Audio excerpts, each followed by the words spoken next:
Picture this. An old man named Elias sitting at the end of a mahogany table so long it could seat 12, staring down at a dinner plate piled with gold coins and cash instead of food. His hands are shaking, not from age but from hunger. Most of us grow up believing that financial security is the ultimate shield against suffering, that if you can just build the fortress tall enough, you'll be safe from the chaos of the world. But here is the part nobody tells you. There's a specific type of poverty that only hits people with full bank accounts. A gilded hunger where you have the means to buy everything, but you've somehow lost the capacity to enjoy nothing. This isn't a feel-good theory. This is the mathematical tragedy of a man who realized too late that money is a renewable resource, but life is not. We're going to walk through why Elias stopped saving every cent, the hidden cost of what he called efficiency, and the day the numbers finally stopped making sense.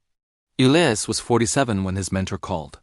The man who taught him everything about building wealth was dying in a hospital 3 states away.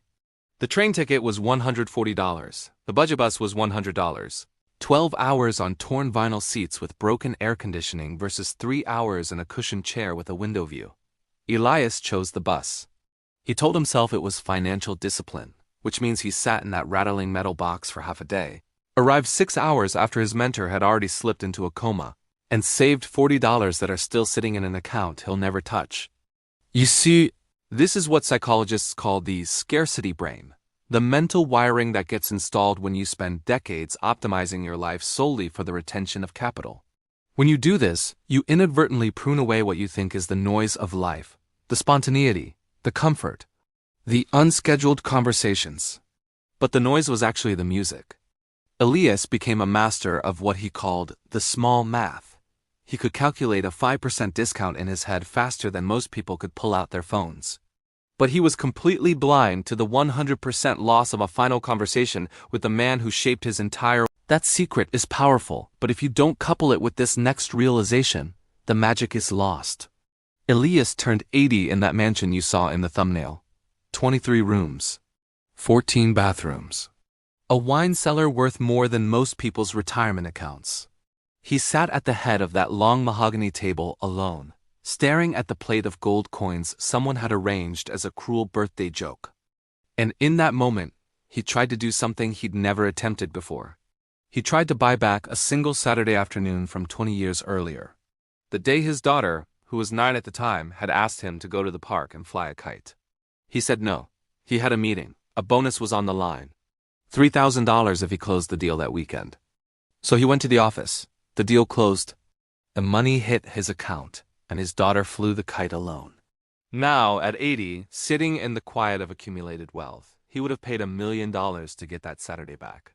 He would have liquidated entire portfolios, but the market was closed. Not because of time zones or trading hours. Because time itself doesn't accept currency. This is what economists would call the illusion of utility. A dollar only has value at the exact moment of its transformation into an experience. If a dollar sits in a vault until the person who earned it is too frail to move or too lonely to smile, that dollar has a functional value of 0. It's what Elias started calling dead capital. He was technically a billionaire on paper, but functionally he was eating the cold metal of his own hoarding. You see, here is the gut punch that changes everything. To save a cent is often to lose a world. The market price for time is not a fixed number. It rises every single second you breathe. When you're 30, a Saturday afternoon might cost you $40 in lost wages.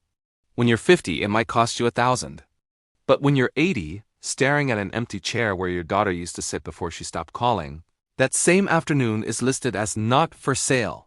The price becomes infinite, which means all the money you saved by not spending it becomes worthless in comparison to the one thing you can no longer purchase. That realization broke something in Elias, but it also freed something. He pulled out his phone one night and scrolled through his contacts.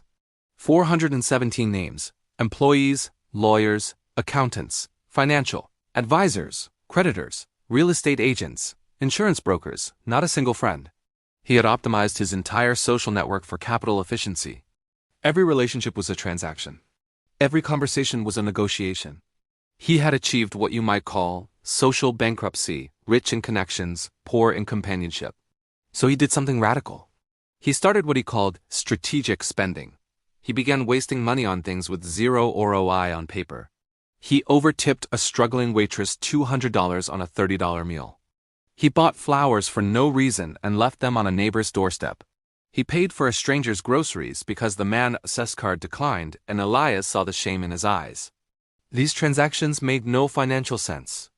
But Elias realized something that economists will never write in a textbook. The only money you truly keep is the money you give away to change someone's day. Because that is the only wealth that survives the cold dinner table of old age.